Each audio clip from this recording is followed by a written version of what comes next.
বাংলাদেশের মানুষ যারা আছেন, প্লিজ ইন্ডিয়াকে বাঁচান, ভারতকে বাঁচান। এখন ভয়ঙ্কর খবর আসতেছে ভারতের জন্য। সারা পৃথিবী থেকে বিচ্ছিন্ন হওয়ার পথে মনে হচ্ছে ভারত। মধ্যপ্রাচ্যে অলরেডি রেড ফ্ল্যাগ দেওয়া প্রত্যেকটা জায়গা থেকে ভারতকে নিয়ে, ভারতের এই আগ্রাসী প্রচন্ড ধর্মবিরোধী অ্যাগ্রেসিভের কারণে লেডিস এন্ড জেন্টলম্যান, তারা এখন প্রকাশ করতেছেন না, কিন্তু সারা মধ্যপ্রাচ্যের মানুষ এখন জানেন ভারত কি। তার একটা উৎকৃষ্ট উদাহরণ হলো আপনার ইউনাইটেড আরব আমিরাতস, আরব এমিরেটস ভারতীয়দের ভিসা সম্ভবত চিরদিনের জন্যই বাতিল করতে যাচ্ছে। করতো তারা যদি তাদের প্রয়োজন না হতো, বিকজ তাদের টেকনিক্যাল সাপোর্টস অন্যান্য জায়গাতে এই সুযোগ সুবিধাটা লাগবে, কারণ এদের রিপ্লেসমেন্ট এই মুহূর্তে বাংলাদেশ করতে পারে নাই, বিকজ 16 বছরের একটা ব্রুটাল ব্যর্থ অথরিটারিয়ান রেজিম যারা বাংলাদেশটাকে ভারতের হাতে তুলে দিয়েছিল, তাদের কারণে আমাদের এই নতুন প্রজন্ম দাঁড়াতেই পারে নাই কোনো দিনের জন্য। আমি বলে রাখি, নতুন খবরটা হলো ভারতের জন্য আপনারা জানেন যে প্রত্যেকটা পার্শ্ববর্তী বা নিকটবর্তী দেশ যেগুলা দূর করে তাড়িয়ে দিচ্ছে ভারতকে, এত বড় দেশ হওয়ার পরেও। এন্ড লাস্টলে বাংলাদেশ এমন একটা কিক দিয়েছে অন দেয়ার অ্যাস, যারা পাগল হয়ে প্রতিদিন বাংলাদেশ নিয়ে মিডিয়া সন্ত্রাস আপনার ঘোষণা করেছে। সব ষড়যন্ত্রকে রুখে দিয়ে বাংলাদেশের মানুষ ভারত থেকে বাংলাদেশকে মুক্ত করেছে, এবং ভারত বেপরোয়া পাগল প্রায়, কারণ তাদের সবকিছু এখানে তারা আপনার বলতে গেলে আপনার লস্ট করেছে বাংলাদেশ কেন্দ্রিক।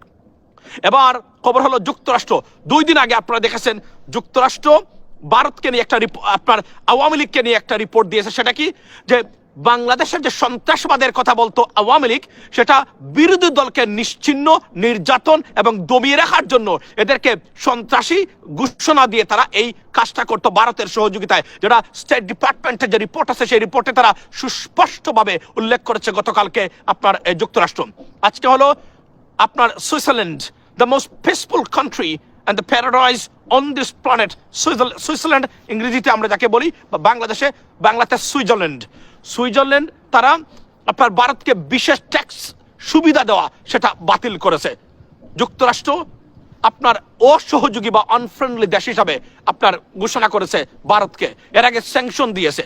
অর্থাৎ কল্পনা করতে পারেন ভারতের জন্য কি ধরনের খবর আসতেছে। যুক্তরাষ্ট্র যেখানে ভারতকে বিভিন্নভাবে ব্র্যান্ডিং করে যাচ্ছে প্রত্যেকটা দেশ থেকে আপনার বিষয়ে, সেই জায়গাতে আমি মনে করি যে it's a bad news for India at the same time and the Awami regime. So ladies and gentleman, hi officer, how are you? So it's not a good sign for those countries. Like the United States government, they declared India, along with other countries, one of the most unfriendly nation on this planet. Although they have a serious ties with the United States, I mean, honestly speaking, to tackle Chinese aggression, in this area. So think about that.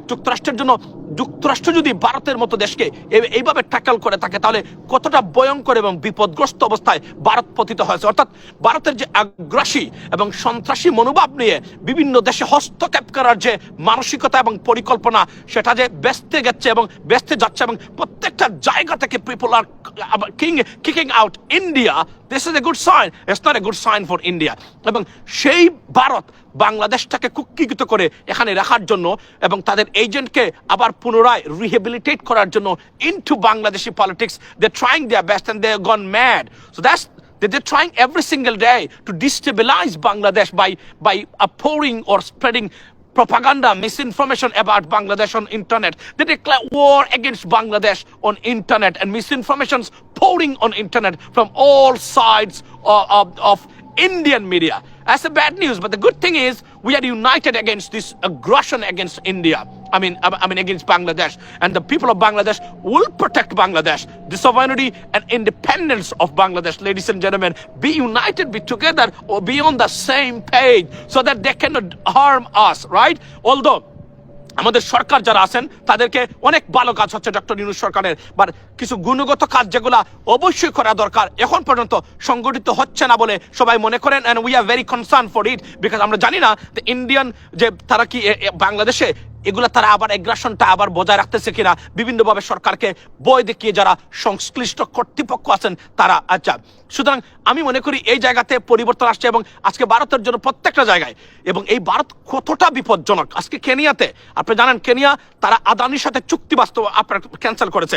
যুক্তরাষ্ট্র আদানিকে sanction দেওয়ার পথে এই মুহূর্তে it is under way, এবং also আপনার যে তারা যে চার্জ করেছে যুক্তরাষ্ট্রের ফেডারেল গভর্নমেন্ট, যা ফেডারেল কোর্ট, যা প্রেসিডেন্ট ট্রাম্পও কিছু করার ক্ষমতা নেই, এবং প্রেসিডেন্ট ট্রাম্প যে নতুন একজন প্রেসিডেন্ট সেটা বলা বাহুল্য, এবং এটা আসতেছে। সুতরাং কোনো ধরনের বেনিফিট সুবিধা আপনারা নিতে পারবেন না।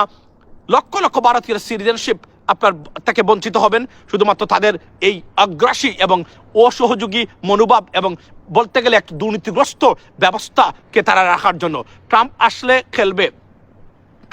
যে খেলবে না তার একটা উৎকৃষ্ট উদাহরণ হলো প্রত্যেকটা জায়গাতে, কারণ প্রেসিডেন্ট ট্রাম্প যে নতুন মানুষ যিনি ঘোষণা দিয়েছেন এবং সেটা নতুনভাবে বাস্তবায়ন করবেন। সুতরাং বলার বাহুল্য যে অনেক খেলা বাকি আছে, এবং এরা যে প্রতিদিন একঘেয়ে হচ্ছে, এবং তারা, আমি আপনাকে বলি, যুক্তরাষ্ট্র থেকে যদি যে বিশেষ সুবিধা ভারত পেয়ে থাকে সেটাও বাতিল করে দেয়, don't be surprise, because Russia Ukraine ওয়ারে, I mean, United States government, they are very angry with the Indian activities. I mean, during this relating to Russia-Ukraine war, ladies and gentlemen. So also, আমি আপনাদেরকে বলতে চাই যে এই ভারত এই দেশটাকে, আমাদের দেশটাকে এই 15 বছর 16 বছর ধরে কিভাবে কুক্ষিগত করে রেখেছে তার একটা নমুনা হলো এই বিশ্বের সবচেয়ে বড় বড় দেশ সুইজারল্যান্ডের মতো দেশ একটা দেশের বিরুদ্ধে যদি অ্যাংরি হয়, সেখানে বা ক্ষুব্ধ হয় বা সুবিধা বাতিল করে দেয়, যে কোন কারণে হোক, বুঝতে হবে এই দেশটা কোন পর্যায়ে কতটা অ্যাগ্রেসিভ। এবং এই যে আপনার খালিস্তানপন্থী নেতাদেরকে হত্যার কারণে আপনার বর্তমানে ভারতের অবস্থানটা সারা পৃথিবীতে ভয়ঙ্করভাবে নাজুক তাদের এই আগ্রাসনের কারণে। এবং মধ্যপ্রাচ্যের প্রত্যেকটা দেশ ভারতের বিষয়ে রিএভালুয়েট করেছে তাদের সম্পর্ক এবং তাদের অ্যাক্টিভিটিসগুলো। Is on the table right now, যে কোন সময় মধ্যপ্রাচ্যের দেশগুলো থেকে ভারত বিরোধী মারাত্মক পদক্ষেপ আসতে পারে, বিকজ এটা তারা মনে করে এখন security threat, ladies and gentleman. এবং আজকে বলে রাখি যে আদানি গ্রুপকে যারা উলঙ্গ করে দিয়েছিলেন, এবং আদানি গ্রুপকে কেনিয়াতে যিনি উলঙ্গ করে দিয়েছিলেন, সেই বিষয়ে আগামীকাল একটা স্পেশাল লাইভ আমি করব। Don't miss it. If you miss it, you can miss everything for entire month, ladies and gentleman. Bangladesh সময় আমাদের এখানে 11 AM হলে বাংলাদেশ সময় সম্ভবত 10টা, রাত্রে 10টায় আমি একটা স্পেশাল লাইভ করবো একজন বিদেশিকে নিয়ে। সবাইকে আমন্ত্রণ আদানি গ্রুপকে বিষয়ে, এবং আদানি গ্রুপের দুর্নীতিগ্রস্ত এবং বাংলাদেশের সাথে আদানির যে চুক্তি যেগুলো আছে, এই চুক্তির বিষয়ে একজন বিদেশি গেস্ট, নাম বলবো না, আপনারা সারপ্রাইজ হবেন। উনাকে আমি নিয়ে আসতেছি আগামীকালকে 10 PM বাংলাদেশি টাইম, যুক্তরাষ্ট্রের সময়, নিউ জার্সির সময় 11 AM আমি যদি বলি, এবং ফ্রান্স বা প্যারিস সময় হবে সম্ভবত 5 PM। দেখার আমন্ত্রণ জানাই আপনাদেরকে। সেই লাইভটা মনোযোগ দিয়ে কাজ যদি তাকে সেটা সেরে নেবেন। Do not miss this program. It's an exclusive interview with someone else, and it's a program that we will expose many things about Adani Group's corruption into energy sector, ladies and gentlemen.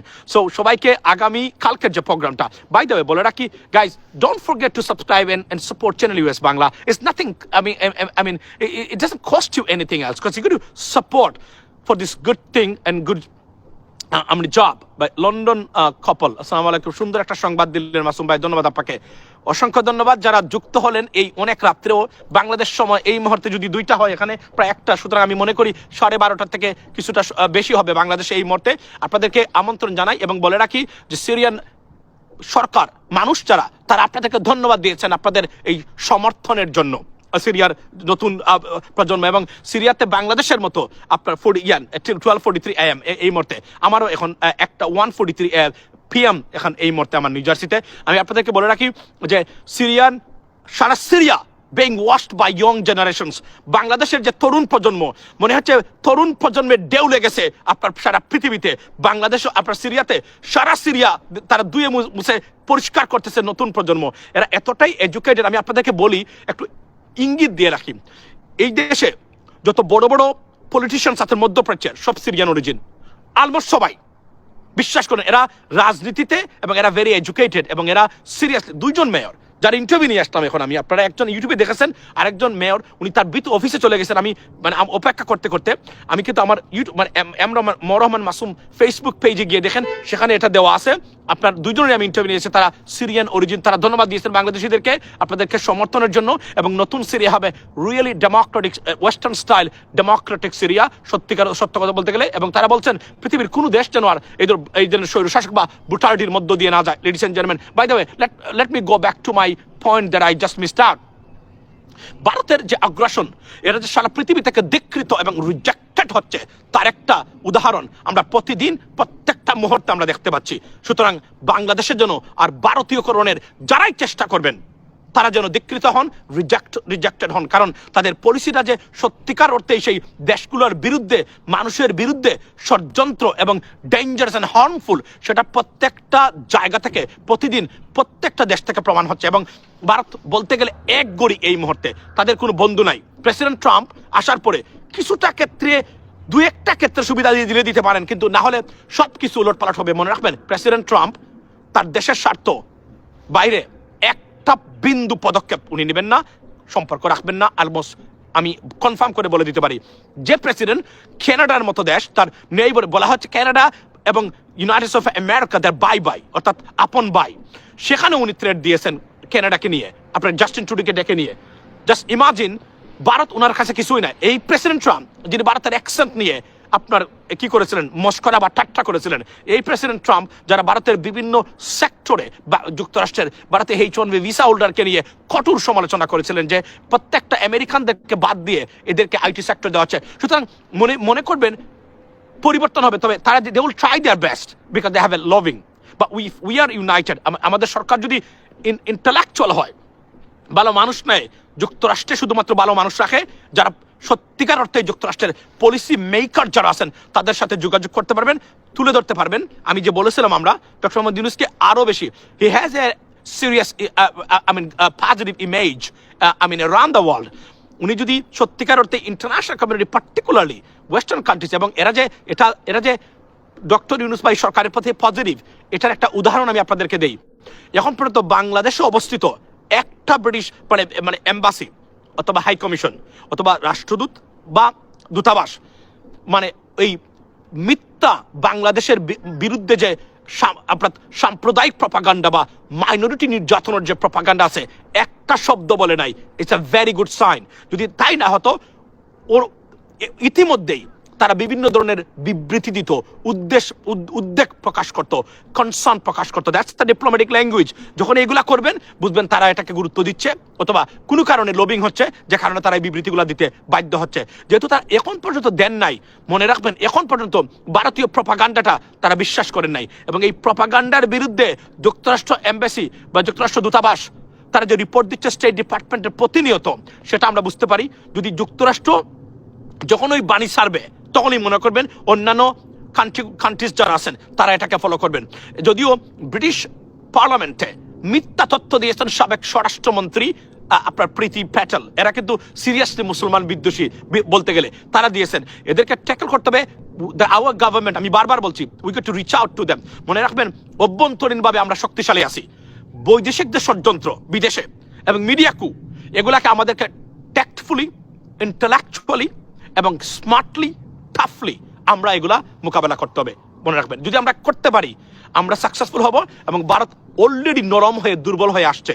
মনে রাখবেন, strategically Bangladesh is a very vital and pivotal country for Indian foreign relation or for security perspective. সুতরাং আমাদেরকে ফেলে দিয়ে এটা করতে হবে, এবং সুস্পষ্ট ভাষায় বলতে হবে, আমরা শেখ হাসিনার মতো ডিকটেটর বাংলাদেশ আর কোনোদিন বাংলাদেশের রাজনীতিতে আর রিহেবিলিটেট করবে না। এটা আমরা প্রতিজ্ঞাবদ্ধ, and will protect our country.